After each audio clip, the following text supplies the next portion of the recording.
नीट paper फुटी प्रकरणाच्या विरोधात अखिल भारतीय विद्यार्थी परिषदकडून तिरडी आंदोलन जे आहे ते पुण्यातल्या टिळक रोडवरती करण्यात येत आहे। सध्या आपण बघू शकतोय की हे जे आंदोलक जे आहे ते सध्या तिरडी घेऊन सध्या हे आंदोलन करताना दिसत आहेत। प्रशासनाच्या विरोधात जोरदार घोषणाबाजी जी आहे ती सध्या या ठिकाणी होताना सध्या आपल्याला पाहायला मिळते। आपण एकंदरीत बघू शकतो की पुण्यातल्या टिळक रोडवरती एबीव्हीपीचं हे आंदोलन सुरू आहे।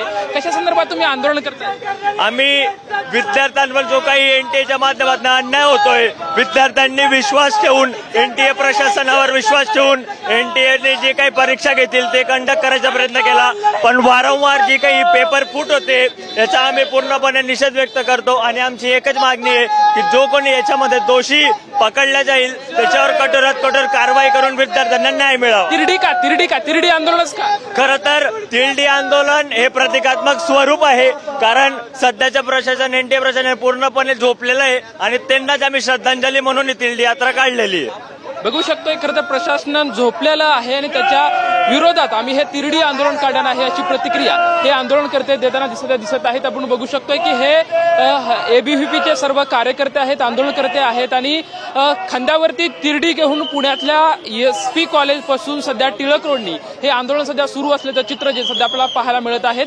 प्रशासनाच्या विरोधात जोरदार घोषणाबाजी खरं तर या सर्व आंदोलनकर्त्यांकडून होताना दिसत आहे। प्रशासन झोपलेलं आहे, अनेक विद्यार्थ्यांच्या भवितव्याचा खरं तर हा खेळ आहे अशी प्रतिक्रिया या आंदोलनकर्त्यांकडून होताना आपल्याला पाहायला मिळत आहे। कॅमेरामॅन विकी चव्हाण सोबत लक्ष्मण जाधव, टीव्ही मराठी, पुणे।